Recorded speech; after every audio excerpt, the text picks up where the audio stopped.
Master minds commerce చదవాలనుకునే 10th inter విద్యార్థుల తొలి ఎంపిక. నమస్తే, welcome to YoYo TV. BRS party MLC Kalvakuntla Kavitha లేఖ ఎపిసోడ్ రోజుకో మలుపు తిరుగుతూ ఉంది. సో అనేక ప్రశ్నలు కూడా వస్తూ ఉన్నాయి. ఎమ్మెల్సీ కవిత కాంగ్రెస్ పార్టీలో వెళ్ళబోతుంది, 10 మంది ఎమ్మెల్యేలతో ఒక వార్త వస్తూ ఉంది. అదేవిధంగా బీజేపీలో చేరబోతుందంటూ వార్తలు వస్తూ ఉంది. సో బీఆర్ఎస్ పార్టీలోనే ఏదైతే మెయిన్ పదవి రాబోతుందంటూ కూడా ఇలా అనేక చర్చలు జరుగుతూ ఉన్నాయి, వార్తలు వస్తూ ఉన్నాయి. సో మరి ఈ లేఖ వెనకాల ఉన్నది ఎవరు, అసలు ఏం జరుగుతూ ఉంది తెలంగాణ రాజకీయాల్లో అనే అంశాలపై మాట్లాడదాం. మనతో పాటు మాట్లాడడానికి మాజీ కాంగ్రెస్ పార్టీ లీడర్, అదేవిధంగా తెలంగాణ ఉద్యమకారుడు బక్కా జడ్సన్ గారు ఉన్నారు. అన్న నమస్తేనే. సో చూస్తూ ఉన్నారు, ఏదైతే కవిత లేఖ గత వారం 15 రోజులుగా మొత్తం రాజకీయాల్లో ఒక చక్కెర్లు కొడుతూ ఉంది. సో ఏంటి ఈ లేఖ వెనకాల ఏమైనా నిజంగా కుట్ర దాగి ఉందంటారా, ఏంది ఏమైనా డ్రామా నడుస్తూ ఉందంటారా, ఏమంటారు అసలు? యాక్చువల్గా కవిత ఏమనుకున్నా అంటే నా ఉత్తరంతో రాష్ట్ర రాజకీయాలు కింది మీదికి అయిపోతాయి, బీఆర్ఎస్ 10 వక్కలు అయిపోతాయి, బీఆర్ఎస్ 60% నా దగ్గరకు వచ్చేస్తారు అని ఆమె అనుకుంది. కానీ ఆమె అనుకున్న దాంట్లో ఏది జరగలేదు, ఎక్కడ జరగలేదు, ఎక్కడ కూడా ఫరక్ పడలేదు. కారణం ఏంటంటే ఇవాళ అందరికీ తెలుసు ఏంటంటే ఈ ఉత్తరం వెనుక రేవంత్ రెడ్డి ఉండని. రేవంత్ రెడ్డి ఎందుకున్నాడు అనేది కారణం చెప్తా. ఈరోజు రేవంత్ రెడ్డికి రాజకీయంగా ఇబ్బంది పాలయ్యిండు.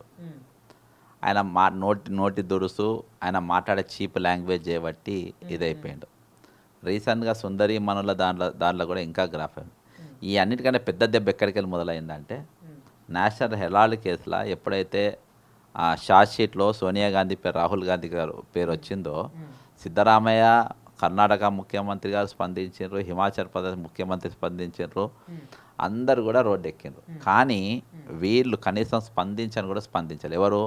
రేవంత్ రెడ్డి ఒక ట్వీట్ పెట్టలే, ఒక ధర్నాలో పాల్గొనలే, ఎండ్లో కూడా ఆయన ఏం కార్యక్రమమే చేయలే. అయితే వీళ్ళు ఏం చేసిండనంటే ఇది అన్ని పక్కన పెడితే సైలెంట్గా ఉన్నాడు. ఏఐసిసి దీనిపైన జర అబ్జర్వేషన్ పెట్టింది. ఆయన ఎగ్దమ్ యూటర్న్ తీసుకోవడానికి కారణం ఏంటంటే మన పెహల్గామ్ దాడుల తర్వాత రేవంత్ రెడ్డి గారు కూడా సచివాలయంకి వెళ్ళి ఐమాక్స్ వరకు ర్యాలీ తీసిండ్రు, మోడీకి మద్దతుగా నిలబడ్డారు. మోడీ మేము బడే బాయ్ హమ్ ఆప్కే సాత్ హై అన్నాడు. తెల్లారి అంతా పోయిన తర్వాత సీజ్ ఫైర్ అన్నాడు. సీజ్ ఫైర్ అయిన తర్వాత బీజేపీ గ్రాఫ్ అమాంతంగా పడిపోయింది.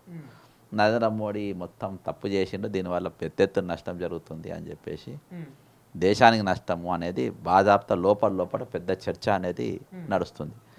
ఈలోపు ఏం జరిగిందంటే ఇక ఈ జరుగుతున్న సందర్భంలో గ్రాఫ్ పడిపోయినాక నేను కాంగ్రెస్కు దగ్గర రావాలి, ఏం చేయాలి? నన్ను బీజేపీ పొడి తిట్టాలి.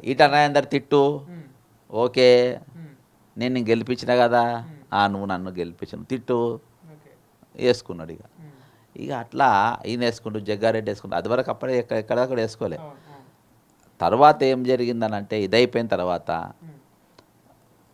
కల్వకుంట్ల కవిత లేఖాస్త్రం, దాని తర్వాత అందులోకెళ్ళి చీలిక. కవిత ఎందుకు లెటర్ రాసిండ్రు? ఎందుకంటే కాంగ్రెస్ పార్టీ అధిష్టానము కేసీఆర్తో టచ్లో ఉందనే వార్త బయటకు వచ్చింది. కొంతమంది కలిసిండ్రు. ఈయన ఒకవేళ ముఖ్యమంత్రి జరిపితే ఎవరైనా ఎమ్మెల్యే పోతే ఒకవేళ అప్పుడు మీ మద్దతు అవసరం ఉంటుంది కావచ్చు, మాకు సపోర్ట్ చేయండి అనేది దేనికోసము ఉన్నట్టు. ఇదేటో పోయేటట్టుగా ఉందని కవితను వదిలేండు. రేవంత్ రెడ్డి వదిలిన బాణం కవిత. అర్థమైందా? వీళ్ళిద్దరు సంబంధాలు ఎక్కడంటే 2010లో తెలంగాణ ఉద్యమంలో పెద్ద ఉద్యమం జరుగుతూ ఉంటే, తెలంగాణ కోసం పిల్లలు ప్రాణ త్యాగాలు చేస్తూ ఉంటే వీళ్ళిద్దరు కలిసి అడికోర్ ఇన్ఫ్రాస్ట్రక్చర్ అని కంపెనీ పెట్టిండ్రు. ఆయన టీడీపీ, ఈమె జాగృతి, వీళ్ళిద్దరు కలిసి పెట్టిండ్రు. జాగృతి అనేది ఒక దుకాణం, ఒక షాప్. అది దాని చాలా కేసులు పెట్టిన తర్వాత ఈ జాగృతి ఏందో దీని బట్టలు ఇవ్వడం తీసి నిలబెడతారు బజార్లో. జాగృతి కథ, జాగృతి దుకాణం ఏందో. వాళ్ళు ఇమ్మీడియట్గా అక్కడికి వెళ్ళి అయిన తర్వాత అక్కడికి వెళ్ళి వాళ్ళ సంబంధాలు ఉన్నాయి. ఇందులో కల్వకుంట్ల కవిత, మళ్ళా రేవంత్ రెడ్డి, సృజను, వీళ్ళందరూ కూడా విందుల మందుల అని ఇంకొక, వీళ్ళందరూ కూడా భాగస్వాములు ఆ కంపెనీలో వాళ్ళు. అయితే ఇదంతా అయిన తర్వాత ఆ ఉత్తరం ఈమె వదలంగానే అక్కడ ఉత్తరం వదిలింది. ఈలోపు రేవంత్ రెడ్డి ఢిల్లీకి పోయిండు. ఢిల్లీలో 3 రోజులు ఉన్నాడు. 3 రోజులు రాహుల్ గాంధీ గారు అపాయింట్మెంట్ కోసం చూసిండు. 3 రోజులు రాహుల్ గాంధీ అపాయింట్మెంట్ అయినా దొరకలేదు. మూడో రోజు అదే పార్టీ అధ్యక్షునికి ఇచ్చిండ్రు. పార్టీ అధ్యక్షుడు అంటే నేను రేవంత్ రెడ్డి కంటే బాగా పరపతి ఉంది, నేను బాగా పనిచేస్తున్నా, నా పంతనం చూసి నన్ను పిలిచిండ్రు అని కాదు. అక్కడ నువ్వు వేస్ట్ కానివైనా, నువ్వు పార్టీ బలోపేతం చేయకున్నా, నువ్వు డబల్ గేమ్లు ఆడుతున్నా, నువ్వు పార్టీ అధ్యక్షుని కాబట్టి ఇలా మాకు పార్టీ ప్రభుత్వం కంటే పార్టీ ఇంపార్టెంట్ అనేది చూపియనికి అని చెప్పేసి వాళ్ళు మహేష్ కుమార్ గౌడ్కు అపాయింట్మెంట్ ఇచ్చిండ్రు. ఇక ఇదంతా దీని అనుకున్న రాజకీయం అంతా దీని చుట్టే.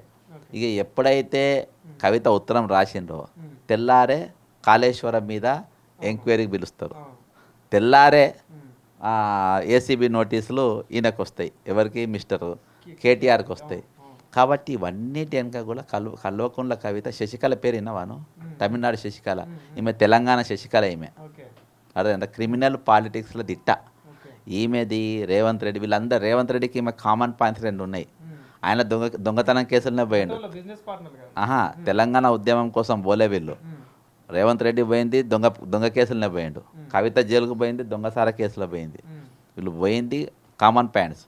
రేవంత్ రెడ్డి టీడీపీని బొందబెట్టిండు, ఈమె బీఆర్ఎస్ను బొందబెట్టింది.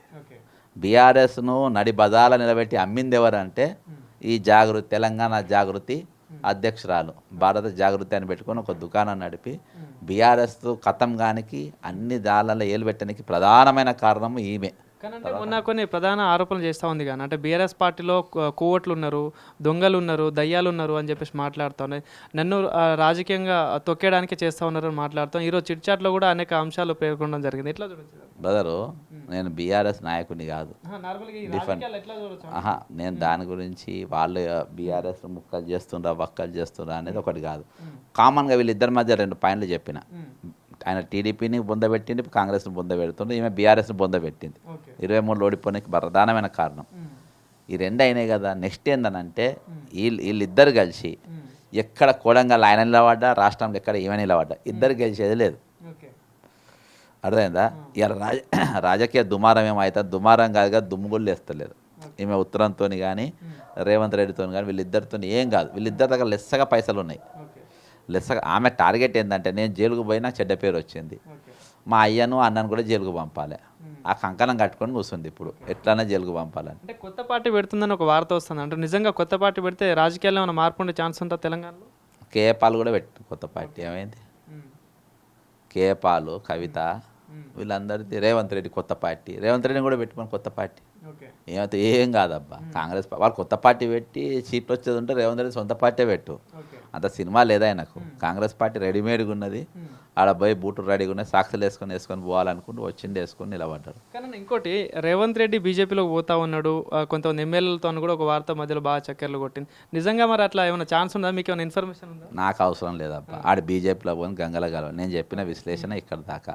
ఇక వాడు బీజేపీలో పోని వాడు ఇక్కడ పోయి నాకు అవసరం లేదు. ఓకేనా? Thank you. Right thank you.